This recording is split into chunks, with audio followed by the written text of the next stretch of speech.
Launching the biggest European invasion since the end of World War II, the Kremlin fixed all eyes on Ukraine. Russia-Ukraine war has sidelined all other conflicts, making them look smaller in scale. Russia-Ukraine war turned world politics and its agenda upside down. Rounds of talks, shelling and losses. Ukraine's Western aspirations have costed dearly. God knows when this war will come to an end and what's the new world order that politics will wake up to. Under heavy propaganda, it's hard to tell what's happening on the ground. Ukraine's very short affair in Armenia, Valerii Lobach, sits down with the voice of Yerevan for more than cautious diplomatic descriptions.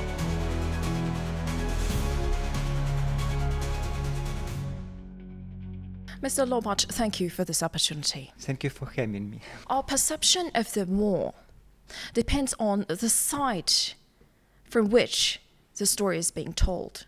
What's going on the front lines in reality? It's hard to say about this, but the war is continuing. The war which Ukraine didn't begin. The war is our tragedy, and it's really hard to say without tears on my eyes. It's a really hard work for Ukraine. It's a really hard work for all the world about this question and about these issues, which is break the all international rules, all international laws, and this tragedy of Ukraine is not the tragedy of Ukraine, but the tragedy all civilized world. Let's move from the human and very tragic aspect of war to real politics on the ground. The US has changed its stance on Russia-Ukraine war. First, Trump blamed Zelensky, now he blames Putin for the continuation of the war. Why did Mr. Trump change perspective? Thank you for this pertinent question. The shifting rhetoric about the war of any major international actor, particularly one as influential like the United States, is always observed very closely. Regarding President Donald Trump's evolving perspective, it appears to be a recognition of the undeniable realities on the ground and the clear aggressor in this conflict. Initially, there might have been a belief that a quick settlement was possible without fully acknowledging Russia's maximalist demands and its ongoing aggression. However, the consistent and unprovoked Russian attacks, the immense human cost, and Russia's persistent refusal to engage in meaningful peace, recognition, negotiation, and the respect Ukrainian sovereignty and territorial integrity have made increasingly clear to the international community and the President of the United States, Donald Trump. The scale of Russia's drone and missile attacks onto the civilian objects, as well as the mounting casualties, have likely contributed to this shift in perception. Furthermore, sustainable diplomatic efforts of Ukraine and its allies to present the true nature of the war, the true nature of the conflict, have also played a role.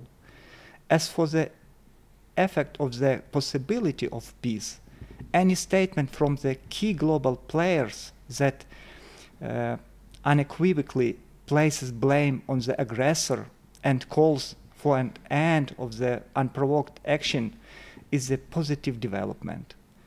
It adds to the international pressure on Russia to cease the aggression and genuinely engage in negotiation based on international law.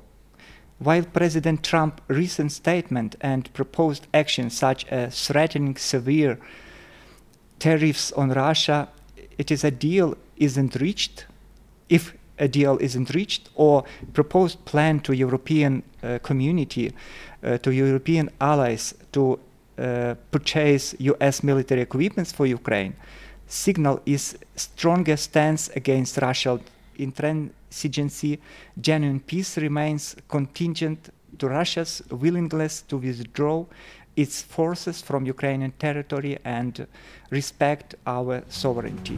Trump's efforts to mediate between Zelensky and Putin have shifted from demanding concessions from Zelensky to recently talking tough on Putin with ultimatums. Does US's renewed support for Ukraine move peace closer?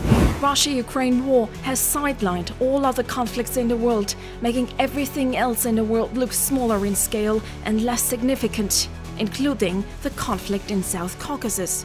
What's Ukraine's perspective on the very conflict it has pushed to the margins of geopolitics?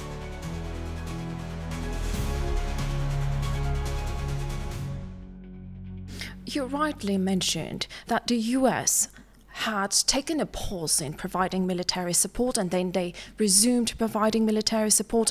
How does this help to prevent war, or does it just prolong it?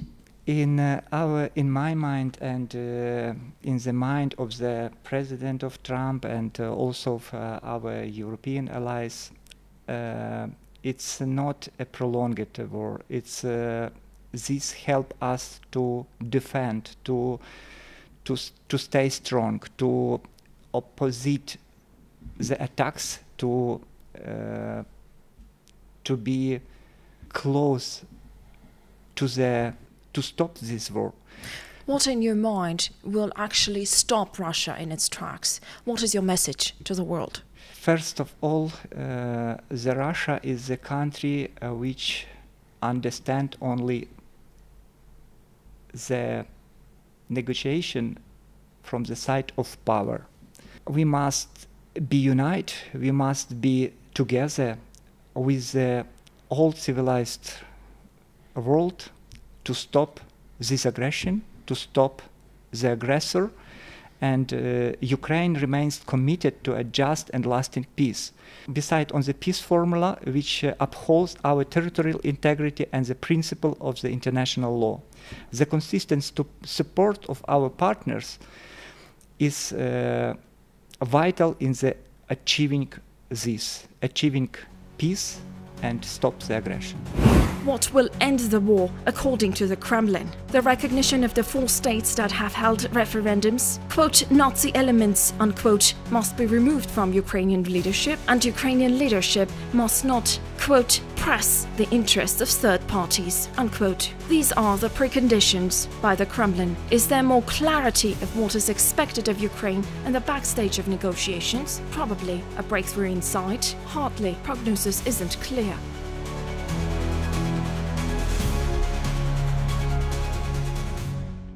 As a country torn apart by war, Ukraine knows the value of peace and the cost of war. What's Ukraine's stance on peace in South Caucasus? Ukraine always will be on the side of the law, on the side of the international rules, which must be agreed on by both sides? Yes, agreed of both sides. Ukraine-Armenia relations are improving. A senior Armenian lawmaker recently visited Ukraine and expressed support for their Ukrainian colleagues amidst the ongoing conflict with Russia. This visit by Astghik Sargsian was the first by a member of the Armenian National Assembly since Russia's invasion in 2022. A group of Ukrainian parliamentarians recently welcomed the agreement on the peace draft between Armenia and Azerbaijan and expressed their support for territorial integrity, sovereignty, and the principles of international law. They welcomed the Crossroad of Peace project, the roadmap to unblocked communications put on the negotiations table by Armenian authorities. A step forward in Armenia-Ukraine relations, clearly. Before, it was marked by the nuanced relations of Armenia with Russia, and Ukraine's support for Azerbaijan during the Nagorno-Karabakh war unleashed by Azerbaijan.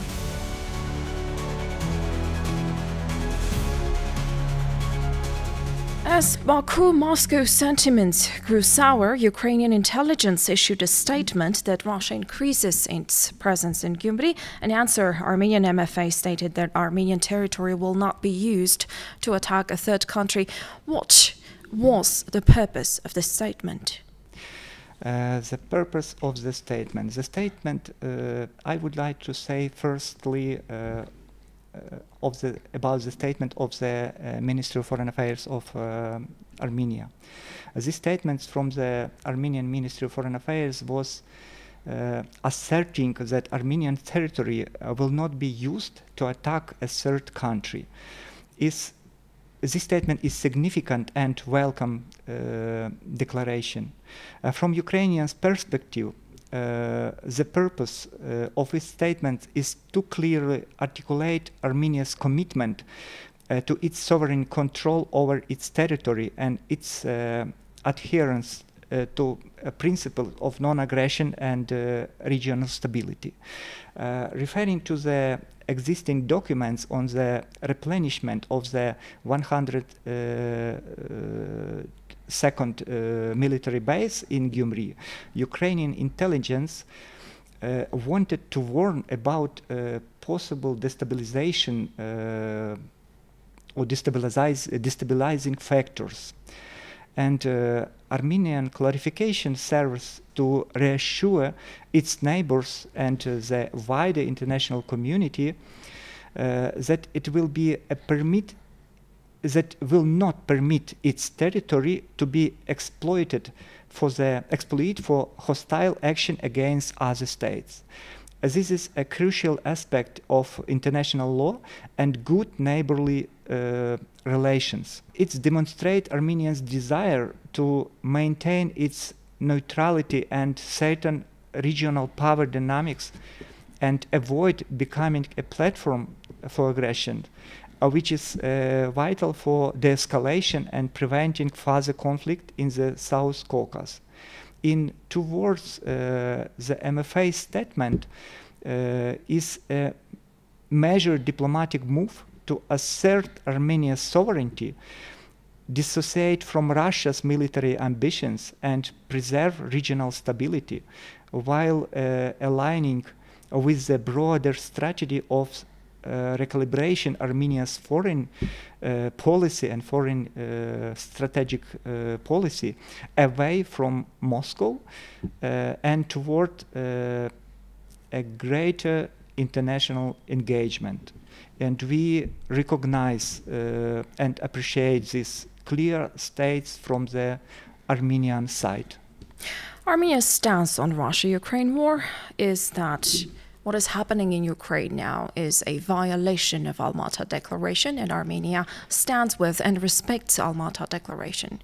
Ukraine has always supported Azerbaijan's territorial integrity. What's Ukraine's stance when it comes to Armenia's territorial integrity, considering the occupied territories in Yermuk, considering the threat towards Syunik by Azerbaijan? Thank you, very good question. Ukraine's position on international law and the principle of territorial integrity is consistent and unwavering, forming the cornerstone of our foreign policy, especially given our own experience with unprovoked aggression.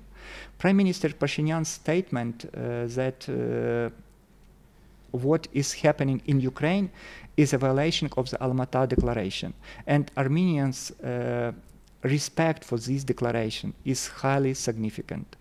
The Almaty Declaration, signed by the former Soviet states, Soviet republics, established the principle of respecting the existing border between them.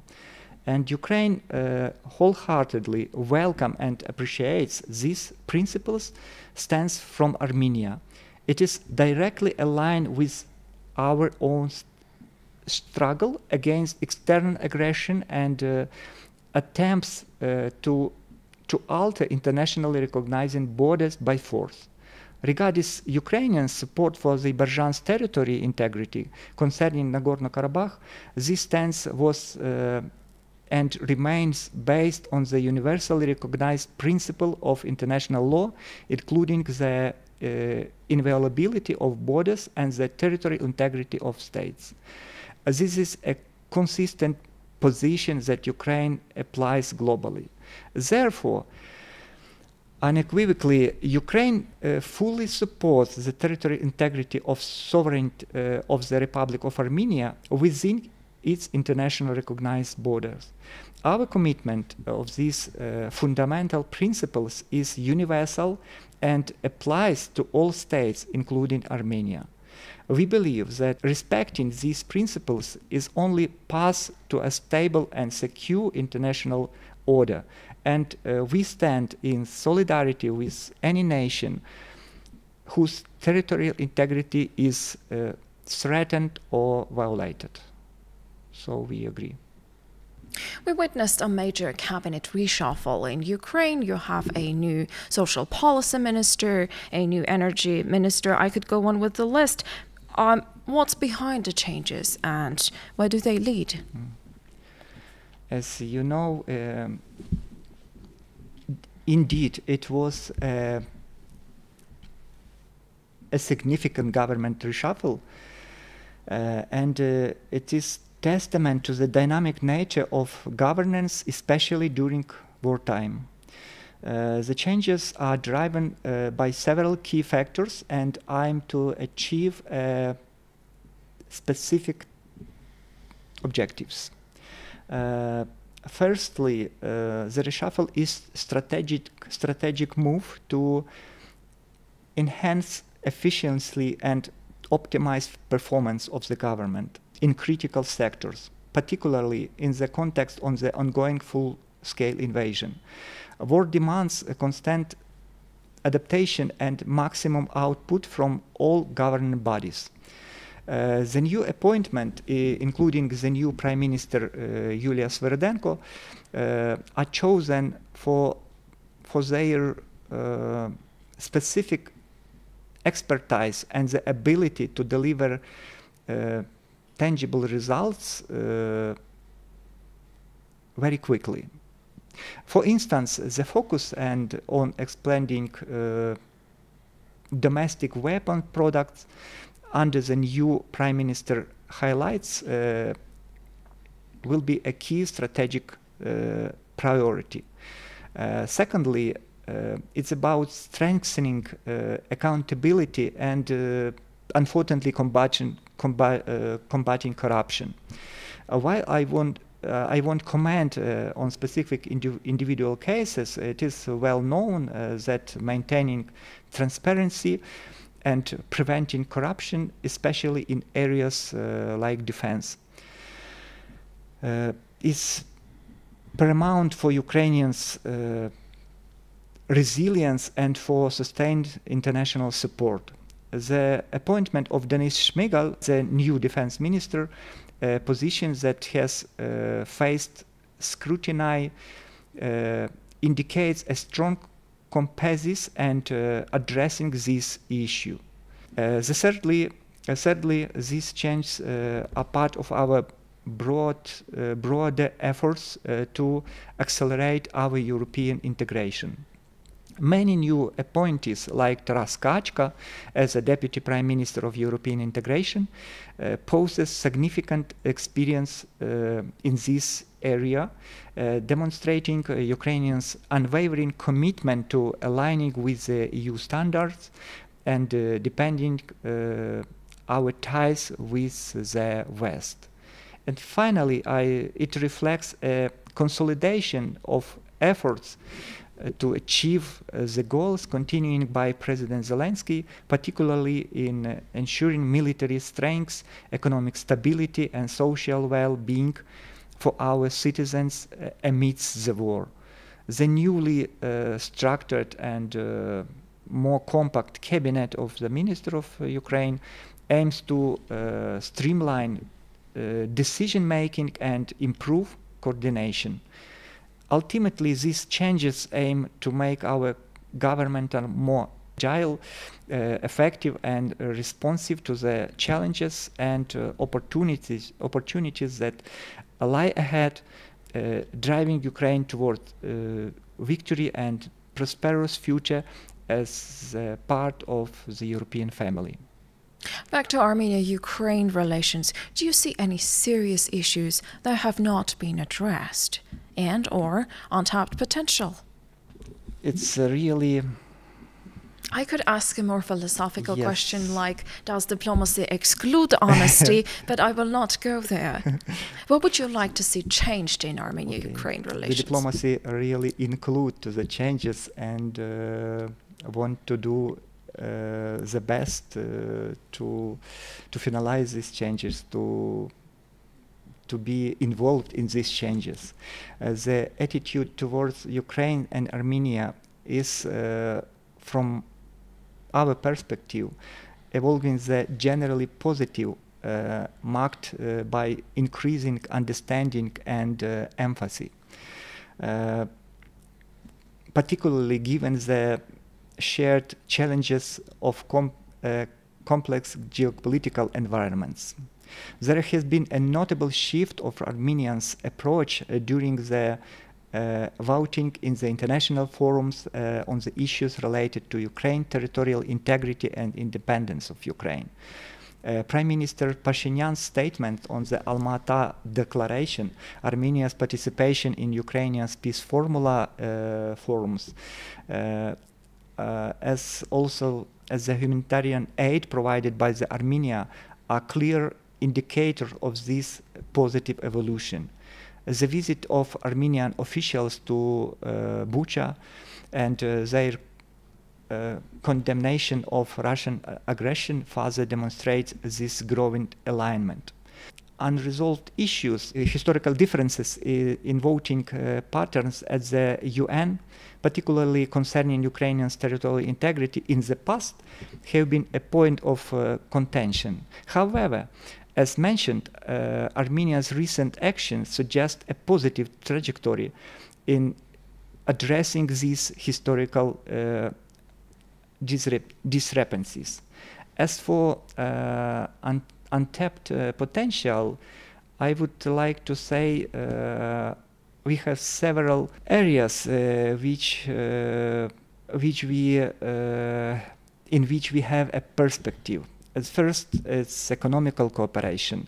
Despite the challenges, there are potential to significantly increase trade turnover, diversity economic ties, and explore new markets. Ukraine can offer agricultural products, machinery, and expertise in IT, while Armenia has potential in IT sector, tourism, and certain agricultural products.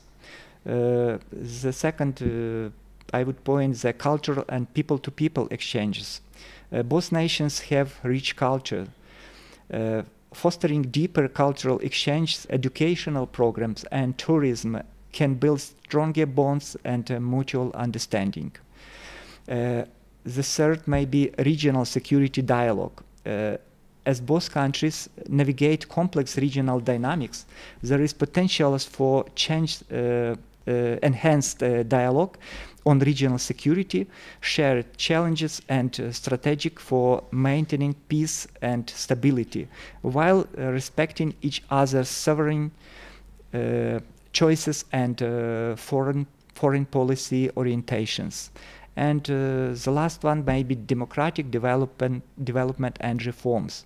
Both Ukraine and Armenia are on path of democratic transformation, and sharing experiences and best practices in governance, rule of law, and anti-corruption efforts can be mutually beneficial. Overall, while challenges remain, the recent positive shift in Armenian policy and public sentiment offer a strong foundation for deepening and enriching Armenian-Ukrainian relations across various spheres. We are committed to building upon this positive momentum. Thank you for this opportunity one more time. As a filmmaker once said, a world in life shall exist when we realize we are one, when we do not separate each other on religion, country, and wealth, when the end will come and we begin anew.